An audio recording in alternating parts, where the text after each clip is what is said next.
Okay, so hello to everyone. चलिए start करते हैं आज का वीडियो। पार्ट वन मैंने ऑलरेडी अपलोड कर दिया है। अगर आपने वो वीडियो नहीं देखा तो पहले उस वीडियो को देख लो ताकि आपको ये वाला क्लास इजीली समझ में आ जाए। अगर आप डायरेक्ट कूलम लॉ को ही देखने के लिए आए हैं तो आप यहीं से स्टार्ट कर सकते हैं। स्टार्ट करते हैं आज का video. Coulomb law.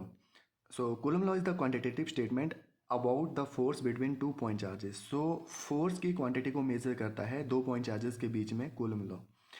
when the linear size of charged bodies are much smaller, अगर बॉडीज चार्ज बॉडीज का लीनियर साइज स्मॉल होगा then the distance separating them, और डिस्टेंस के कंपैरिजन में साइज स्मॉल होगा मतलब डिस्टेंस ज़्यादा होगा, द साइज में बी इग्नोर, तो साइज को हम इग्नोर कर देंगे।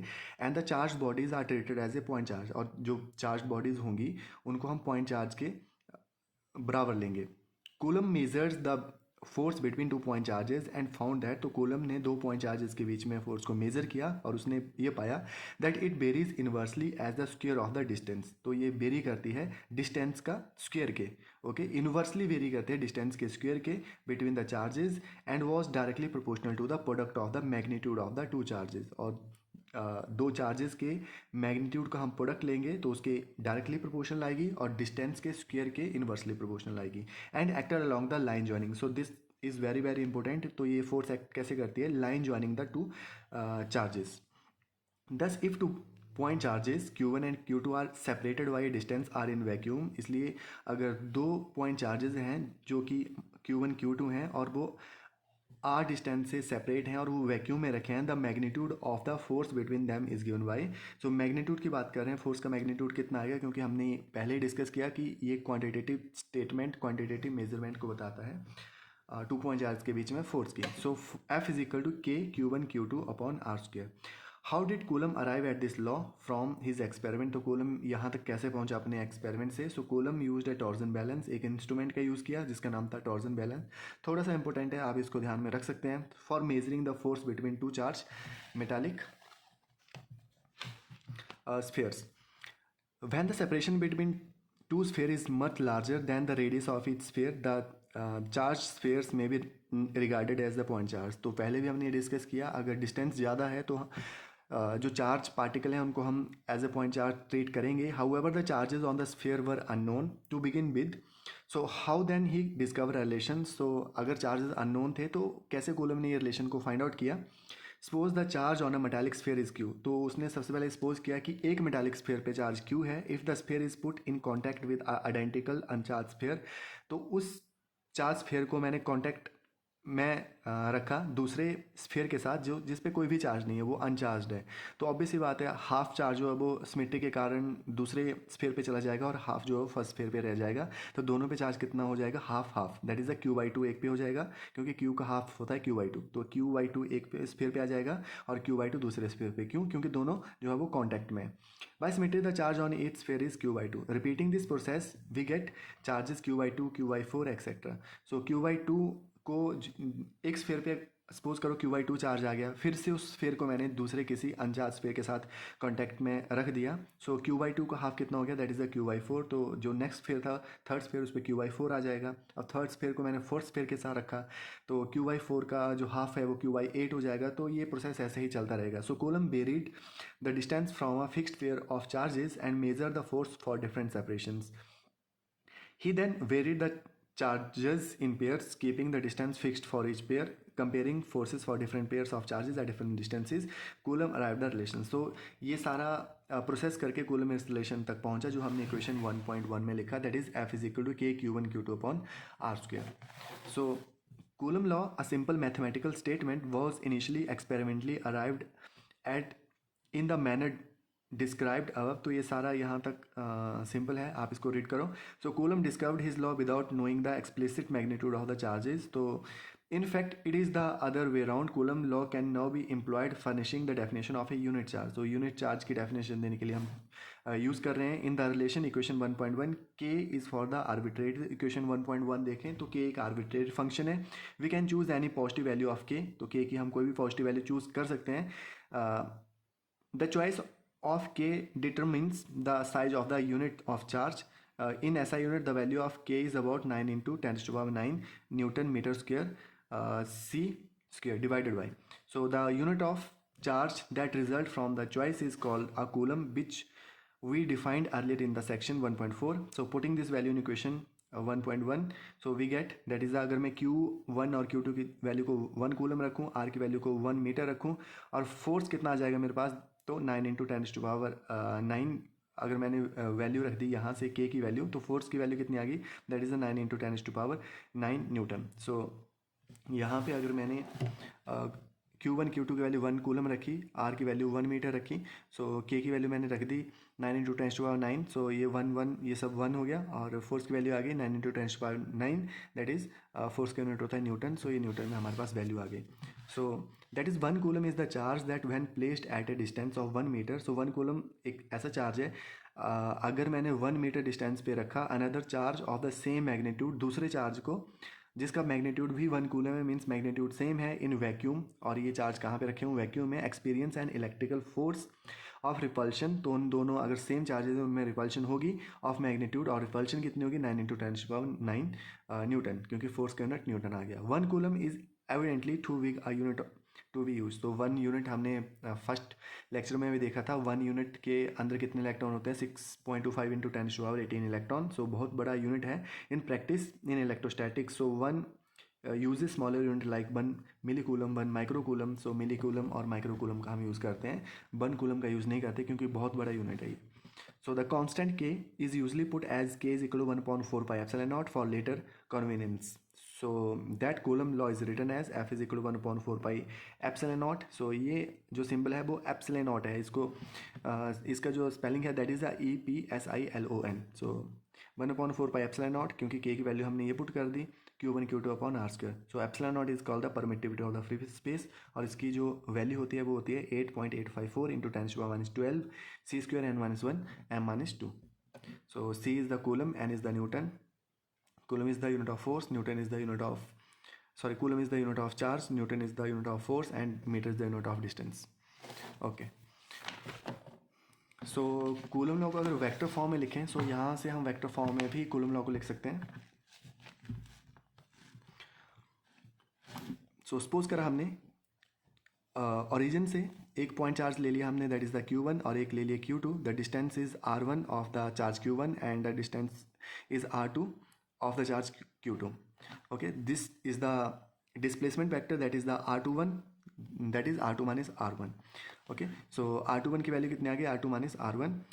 यहाँ पे ये डायग्राम अगर देखें, सो अगर चार्ज Q1 है Q2 है, अगर ये सेम चार्जेस हैं, for example this is positive, this is also positive, दोनों चार्जेस को मैं मल्टीप्लाई करूँगा तो पॉजिटिव इंटू पॉजिटिव रिजल्ट जो है वो ग्रेटर देन 0 ही आएगा. अगर सेम चार्जेस हैं, फॉर एग्जाम्पल यहाँ पे नेगेटिव है और यहाँ पे भी नेगेटिव है, so negative into negative again result is positive, so result is again greater than equal to greater than 0. But अगर चार्जेस सेम नहीं है, चार्जेस डिफरेंट है, यहाँ पे अगर पॉजिटिव चार्ज है, यहाँ पे नेगेटिव चार्ज है, तो रिजल्ट जो है वो मल्टीप्लाई करने पर नेगेटिव आएगा, दैट इज़ लेस देन 0. और अगर यहाँ पे डिफरेंट चार्जेस होंगे तो रिजल्ट 0 लेस देन 0 आएगा, और सेम चार्जेस होंगे तो रिजल्ट ग्रेटर देन 0 आएगा, चाहे चार्जेस दोनों पॉजिटिव है चाहे चार्जेस दोनों नेगेटिव है. सो यहाँ से मैंने यूनिट वेक्टर निकाल लिया. So this is the unit vector. Unit vector हमें क्या देता है, that is the direction. So R21 that is R21 क्या है, डिस्प्लेसमेंट वेक्टर जिसका डायरेक्शन होता है फ्रॉम 1 to 2.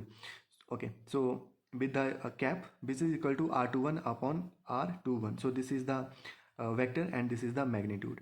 So R12 को भी हम सेम फॉर्म में लिख सकते हैं, that is the R12 upon R12. तो ये दोनों बराबर आ गए.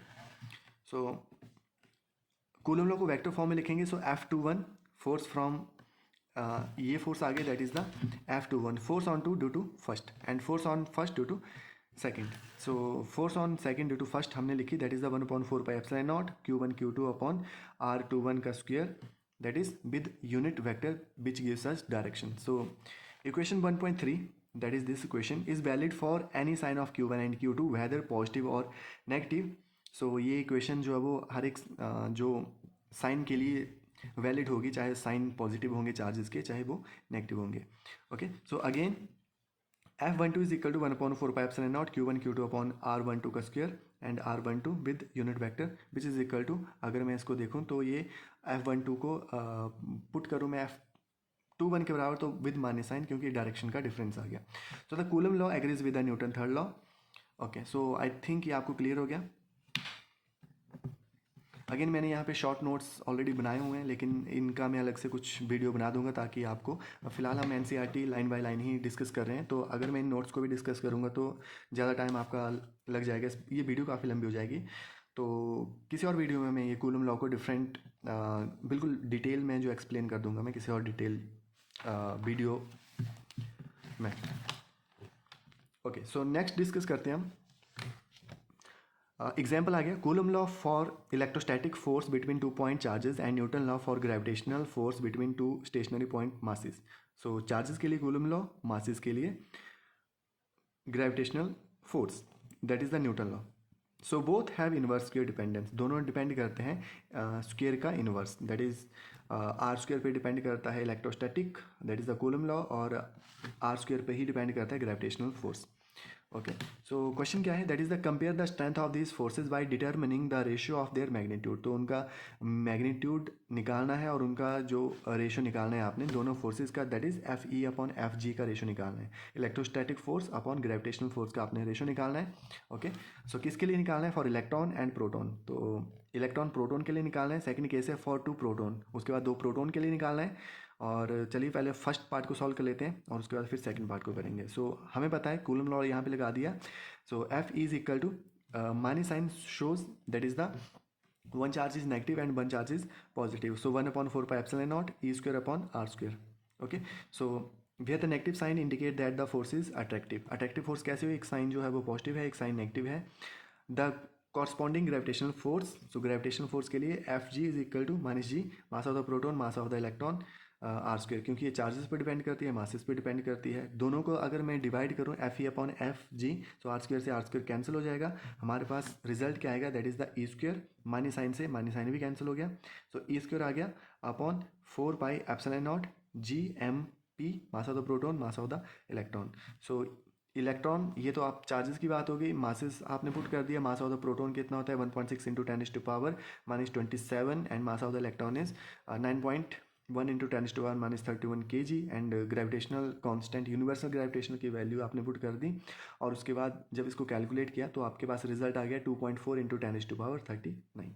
सो ये तो आ गई इलेक्ट्रॉन और प्रोटॉन के लिए, प्रोटॉन इलेक्ट्रॉन के लिए। इस रिजल्ट को आप डायरेक्ट भी याद कर सकते हैं, एफ ई अपॉन एफ जी का ratio for electron and proton के लिए 2.4 इंटू 10⁻39 होता है। In the same way 2 protons के लिए अगर रिजल्ट फाइंड आउट करना है तो हम वो भी फाइंड आउट कर सकते हैं।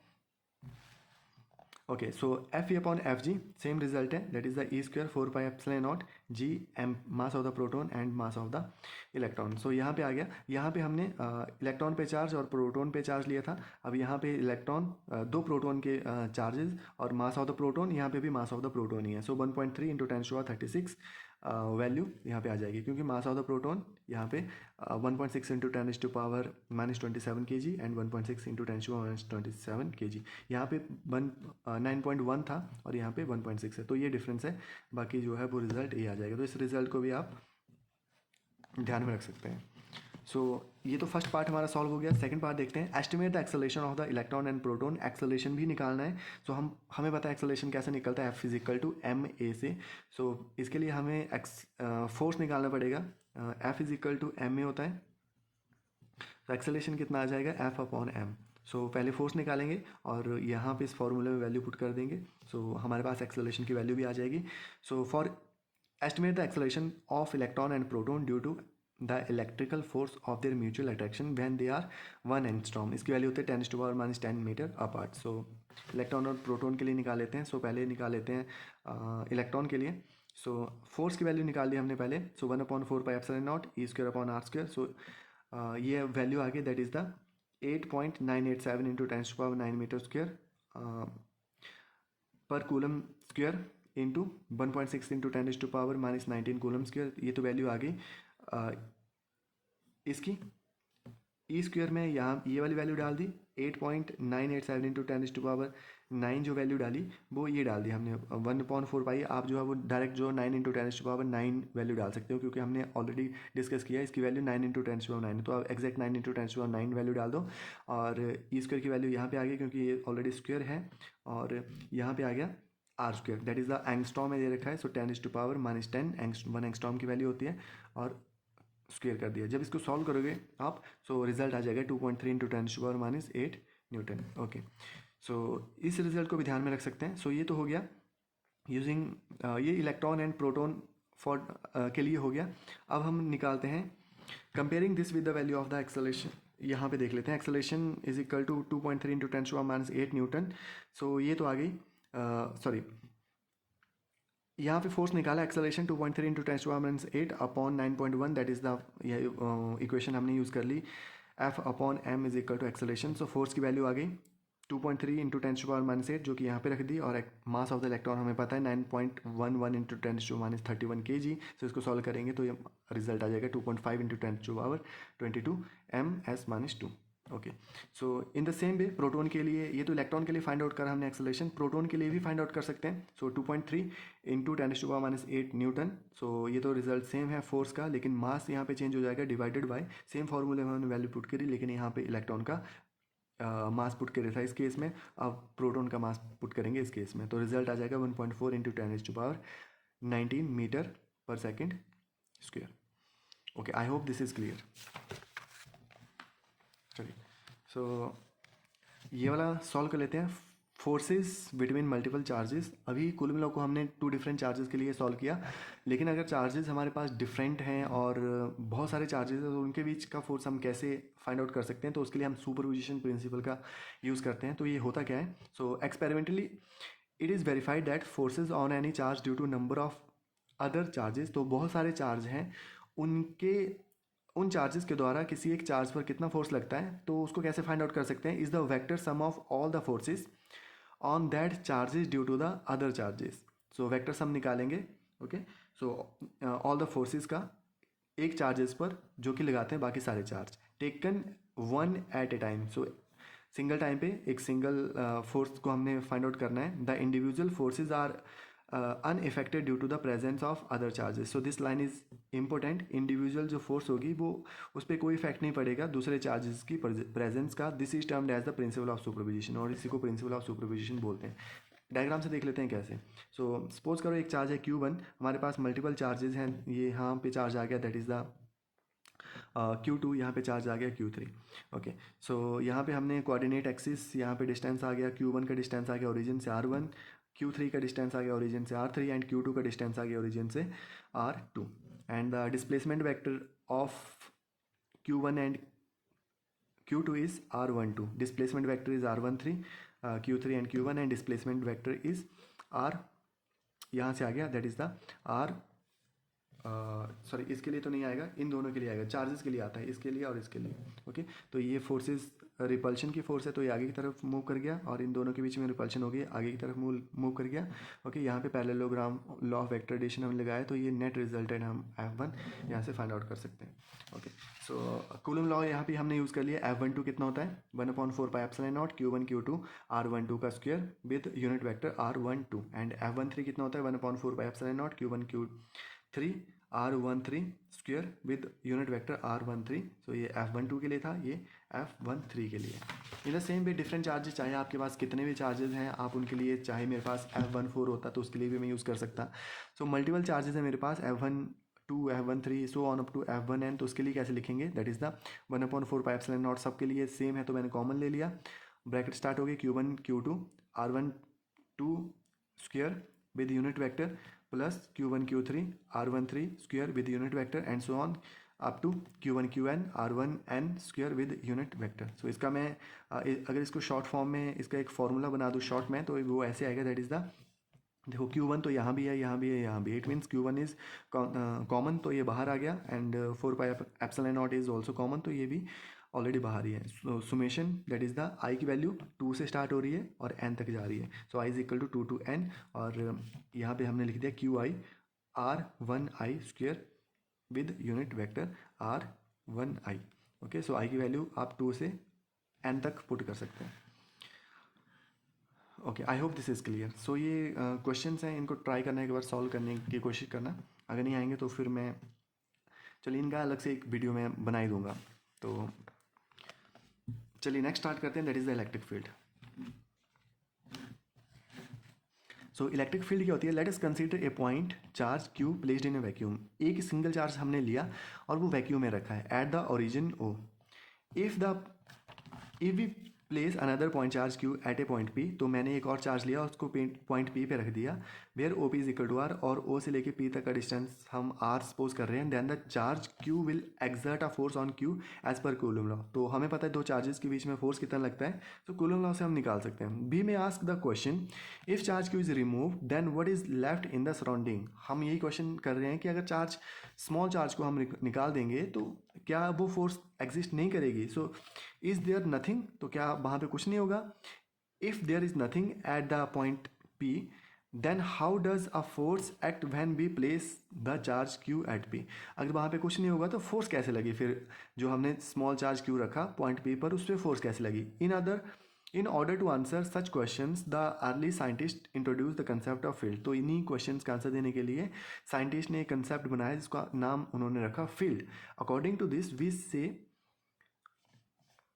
That the charge Q produce an electric field. तो उसके हिसाब से हम बोल सकते हैं कि ये जो कैपिटल क्यू है ये चार्ज इलेक्ट्रिक फील्ड प्रोड्यूस कर रहा है everywhere in the surrounding when another charge Q is brought at some point P the field there acts on it and produce a force. तो जैसे हमने स्मॉल चार्ज को capital charge के पास रखा तो स्मॉल चार्ज पर फोर्स लगी जो कि कैपिटल चार्ज ने लगाई। The electric field produce by charge Q at a point R is given by. तो अगर सिंगल चार्ज है, अगर मैंने स्मॉल चार्ज नहीं रखा है तब भी वहाँ पे फोर्स एग्जिस्ट कर रही है, इट मीन्स कि सिंगल चार्ज की वजह से कितनी फोर्स होगी, फिर that is the electric field is equal to 1/4 pi epsilon naught Q upon are square with unit vector, और इसको हम लिख सकते हैं that is the 1/4 pi epsilon naught Q upon are square. ये सिंगल चार्ज की वजह से इलेक्ट्रिक फील्ड है at a particular point. Okay, so here R is the unit vector, और unit vector we already know हम कैसे लिख सकते हैं with vector upon magnitude. Okay, so we obtain the force F exert by a charge Q on a charge small Q S. तो capital Q की वजह से स्मॉल क्यू पर कितना फोर्स लगा, that is the Coulomb's law से हम force को फाइंड आउट कर सकते हैं। F is equal to 1/4 pi epsilon naught Q capital Q small Q upon are square. So अगर मैं इस दोनों इक्वेशंस को कंपेयर करूँ, इक्वेशन नंबर 1.6 एंड 1.7, तो मेरे पास ये रिजल्ट आएगा that is the F is equal to Q E, क्योंकि यहाँ पर एक क्यू की वैल्यू एक्स्ट्रा है। तो इस इक्वेशन को अगर मैं क्यू से मल्टीप्लाई कर दूँ सो मेरे पास एफ की equation that is the 1.7 same equation बन जाएगी। Okay, so equation 1.8 defines the SI unit of electric field. यहाँ से मुझे इलेक्ट्रिक फील्ड की इक्वेशन मिल गई, और यहाँ से मैं इलेक्ट्रिक फील्ड का ऐसा यूनिट भी फाइंड आउट कर सकता हूँ that is the newton per coulomb. So some important remarks may be made here. So remarks क्या है, that is the point number 1 from equation 1.8 we can infer that if Q is unity, अगर Q की value मैं unity लूँ that is 1 लूँ, the electric field due to a charge Q is numerically equal to the force exerted by it. अगर मैं Q की value को यहाँ पे 1 रखूँ तो फोर्स की वैल्यू कितनी आ जाएगी, इलेक्ट्रिक फील्ड के ही बराबर आएगी। Thus, the electric field due to a charge q at a point in space may be defined as the force that a unit positive charge would experience if placed at that point. The charge q which is producing in the electric field is called a source charge, and the charge small q which test the effect of a source charge is called a test charge. So जो source charge की वजह से electric field produce हो रही है, और जो test कर रहा है सोर्स चार्ज कितनी इलेक्ट्रिक फील्ड को प्रोड्यूस कर रहा है उसको हम टेस्ट चार्ज बोलेंगे, उसको हम स्मॉल क्यू से रिप्रेजेंट करेंगे। और जो सोर्स चार्ज है जिसकी वजह से इलेक्ट्रिक फील्ड बाहर की तरफ प्रोड्यूस हो रही है तो उसको हम कैपिटल क्यू से रिप्रेजेंट करेंगे। Note that the source charge q must remain at its original location. However, if a charge q is brought at any point around q, so q itself is bound to experience an electrical force due to q and will tend to move. So a way out to this difficulty is to make q is negligible small. So हमने q को बिल्कुल small consider कर लिया जिसकी वजह से the force F is negligibly small but the ratio of F on Q is finite and defines electric field. So electric field की value कितनी आ जाएगी, that is the limit Q tends to 0 F upon Q by, because Q की value हमने negligibly small ली, बहुत ही छोटी वैल्यू ली क्यू की। ओके, सो यहाँ से कुछ पॉइंट निकल के बाहर आए। सो ये डायग्राम पहले हम देख लेते हैं। सो डायग्राम, अगर मेरे पास प्लस चार्ज है तो प्लस चार्ज में ये इलेक्ट्रिक फील्ड को हम बाहर की तरफ प्रोड्यूस करेंगे। ओके, एंड अगर मेरे पास नेगेटिव चार्ज है तो इलेक्ट्रिक फील्ड को हम अंदर की तरफ प्रोड्यूस करेंगे। सो ये साइन का ध्यान रखना है, बाकी चीज़ें सिंपल है। सो यहाँ पे सेम चीज़ लिखी है, note that the electric field E due to Q though define operationally in terms of the some test charge Q is independent of Q. So Q को हमने बिल्कुल स्मॉल लिया, so electric field E test charge पर depend नहीं कर रही है। This is because F is proportional to Q, so the ratio of F upon Q does not depend upon the Q. The force F on the charge Q due to the charge small q due to the charge capital Q depend on the particular location of the charge test charge q which may take any value in the space around the charge q. Okay, so next one is the for a positive charge the electric field will be directly radially outward and for negative charge the electric field will be inward. So ये इस paragraph में सिर्फ इतना सा लिखा है। Next start करते हैं। Electric field due to a system of charges. तो सेम क्वेश्चन आ गया कि बहुत सारे अगर चार्जेस एक साथ रखे होंगे तो उस पर इलेक्ट्रिक फील्ड को हम कैसे कंसिडर करेंगे। सो जैसे हमने कूलम लॉ को वेक्टर फॉर्म में लिखा था, सेम वैसे हम इलेक्ट्रिक फील्ड को भी सिस्टम ऑफ चार्जेस, यहाँ पर भी सुपर पोजिशन प्रिंसिपल का हम यूज़ कर सकते हैं। That is 1/4 pi epsilon naught Q1 R1 P square, okay, plus 1/4 pi epsilon naught Q2 R2 P square plus so on up to 1/4 pi epsilon naught QN RN P square. Okay, so 1/4 pi epsilon तो हर जगह है, सो इसकी value हमने common ले ली तो ये बाहर आ गया। Summation I = 1 to n QI RI P square with unit vector.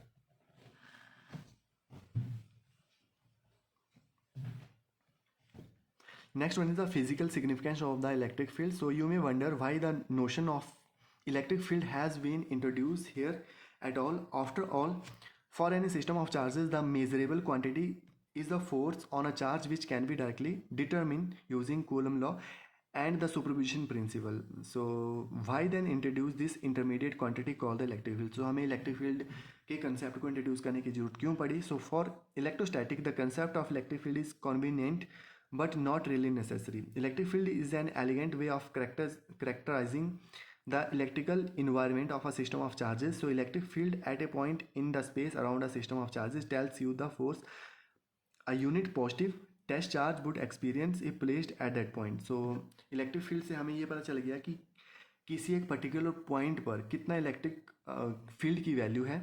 सो वो हम फाइंड आउट कर सकते हैं वहाँ पर टेस्ट चार्ज को रख के। सो electric field is a vector quantity since force is a vector quantity. Electric field एक वेक्टर क्वांटिटी है क्योंकि फोर्स भी एक वेक्टर क्वांटिटी है।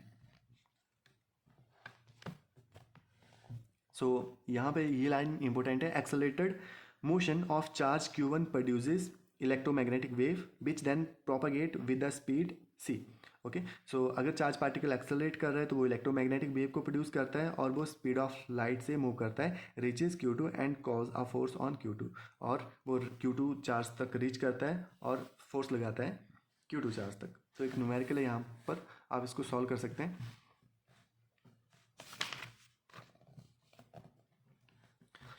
नेक्स्ट डिस्कस करते हैं इलेक्ट्रिक फील्ड लाइंस। सो इलेक्ट्रिक फील्ड लाइन हमें पता है ये पॉजिटिव चार्ज है, तो इलेक्ट्रिक फील्ड जो है वो पॉजिटिव चार्ज से बाहर की तरफ निकल रही है। सो ये हमने बाहर की तरफ एरो लगा दिया। सेम अगर यहाँ पे नेगेटिव चार्ज होता सो ये एरो को हम अंदर की तरफ लगा लेते हैं। So we have studied electric field in the last section. Electric field के बारे में थोड़ा सा हमने डिस्कस कर लिया। वेक्टर क्वांटिटी होती है क्योंकि फोर्स भी एक वेक्टर क्वांटिटी है। So represent as we represent vectors. Let us try to represent electric field due to a point charge pictorially. So let the point charge be placed at the origin. So point charge को हमने origin पे रखा, तो ये इस यहाँ पे same वही लाइनें में लिखी हैं जो मैंने आपको क्लियर कर दी कि इलेक्ट्रिक फील्ड बाहर की तरफ प्रोड्यूस हो रही है पॉजिटिव चार्ज से और अंदर की तरफ आएगी नेगेटिव चार्ज से। Now the magnitude of the field is represented by the density of the field lines. तो डेंसिटी से अब यहाँ पे अगर मैं सर्कल बनाऊँ तो ये लाइंस जो हैं यहाँ पे क्लोज हैं, इट मीन्स यहाँ पे इलेक्ट्रिक फील्ड की वैल्यू मैक्सिमम है। अगर यहाँ पे मैं सर्कल बनाऊँ ओके तो लाइन थोड़ा डिस्टेंस इंक्रीज हो गया, इट मीन्स यहाँ पे इलेक्ट्रिक फील्ड की वैल्यू थोड़ी कम हो गई। जितना ज़्यादा बड़ा सर्कल बनेगा लाइंस का डिस्टेंस उतना ही बढ़ता जाएगा, इट मीन्स डिस्टेंस के हिसाब से इलेक्ट्रिक फील्ड की वैल्यू कम होती है। और उसको हम इन ऐसी लाइन से, क्योंकि लाइन के बीच का डिस्टेंस से हम शो कर सकते हैं कि इलेक्ट्रिक फील्ड डिस्टेंस के साथ वीक होती जाती है। तो इस पैराग्राफ में ये लिखा है। सो ऐसा नहीं है कि अगर मैंने 10 लाइनें बनाई तो मेरा फ्रेंड भी 10 लाइनें बनाई, वो 50 लाइनें भी बना सकता है, ऐसा कुछ भी नहीं है। अगर Another person may draw more lines, but the number of lines is not important. In fact, infinite number of lines can be drawn in energy. Infinite number of line बना सकते हो. लाइन अगर क्लोज होंगी it means electric field की value strong है, और line अगर दूर दूर होंगी इट मीन्स इलेक्ट्रिक फील्ड की वैल्यू वहाँ पे वीक है. और इलेक्ट्रिक फील्ड की वैल्यू को हम कैसे फाइंड आउट कर सकते हैं? By placing a test charge. So same यहाँ पे बनाया गया है, आप ये डायग्राम देख सकते हैं. सो यहाँ से सपोज करो ये चार्ज है जहाँ से इलेक्ट्रिक फील्ड बाहर की तरफ निकल रही है, तो ये प्लस चार्ज है. तो यहाँ पर अगर मैं सर्कल ड्रॉ करूँ तो यहाँ पे इलेक्ट्रिक फील्ड की वैल्यू जो है वो मैक्सिमम है, क्योंकि लाइंस जो है वो क्लोज हैं. लेकिन जैसे जैसे मैं दूर जाता जाऊँगा तो यहाँ पे सर्कल बड़ा बनेगा और लाइंस का बीच का डिस्टेंस भी बढ़ता जाएगा. इट मीन्स यहाँ पे इलेक्ट्रिक फील्ड की वैल्यू कम वीक है, कमज़ोर है. So we live in the three dimension. So this is the case of the three dimension. So three dimension में हम ऐसे बना सकते हैं. सो इस पैराग्राफ में सिंपल यही बातें लिखी हैं जो मैंने आपको क्लियर करवा दी. यहाँ से डिस्कस करते हैं. The picture of field lines was invented by Faraday. So ये लाइन का कंसेप्ट किसने दिया था एक्चुअल में? सो ये नाम थोड़ा सा इंपॉर्टेंट है, तो ये आप एमसीक्यू में क्वेश्चन आ सकते हैं, आप इसको ध्यान में रख सकते हैं. To develop a intuitive non mathematical way to visualizing electric fields around charge configurations. Faraday call them the line of force. तो फेराडे इन लाइन्स को लाइन ऑफ फोर्स बोलता था, लेकिन एक्चुअल में ये कंसेप्ट थोड़ा सा मिसलीडिंग है. क्यों? Specially in case of magnetic field. So magnetic field के केस में the more appropriate term is field line. So lines of force की जगह अगर हम फील्ड लाइन को यूज़ करें तो वो दोनों में काम आ जाएगी, इलेक्ट्रिक फील्ड में भी और मैग्नेटिक फील्ड में भी. That we have adopted in this book. So इस बुक में भी हम ये यूज़ करेंगे, that is field line. Okay, so फिर से सेम चीज़ यहाँ पे लिखी हुई है. अगर पॉजिटिव चार्ज होगा तो इलेक्ट्रिक फील्ड लाइंस बाहर की तरफ होंगी, नेगेटिव चार्ज होगा इलेक्ट्रिक फील्ड लाइंस अंदर की तरफ होंगी. अगर मेरे पास एक डाइपोल आ गया, सॉरी यहाँ पे दो सेम चार्जेस हैं, तो हमें पता है कि चार्जेस सेम चार्जेस में रिपल्शन होती है, तो लाइंस ये बाहर की तरफ प्रोड्यूस हो रही हैं रिपल्शन की वजह से. ओके, और यहाँ पे ये बाहर की तरफ है. अगर मेरे पास एक डाइपोल आ गया that is a plus Q charge and minus Q charge, तो ये लाइंस प्लस से बाहर की तरफ निकल रही हैं और नेगेटिव की तरफ जा रही हैं, क्योंकि प्लस से बाहर की तरफ लाइंस निकलती हैं और माइनस की तरफ मूव करती हैं, और माइनस से अंदर की तरफ मूव कर रही हैं और प्लस से बाहर की तरफ भी मूव कर रही हैं. सो डाइपोल के केस में हम इस तरीके से इलेक्ट्रिक फील्ड लाइंस को बना सकते हैं. सो यहीं तक वीडियो का एंड करते हैं. नेक्स्ट वीडियो थर्ड पार्ट में हम इलेक्ट्रिक फ्लक्स को डिस्कस करेंगे, इलेक्ट्रिक डाइपोल को भी डिस्कस कर लेंगे, एंड आफ्टर दैट एक दो वीडियो में इस चैप्टर को कंप्लीट कर दूंगा. सो आई होप आपको वीडियो पसंद आया होगा. Thank you.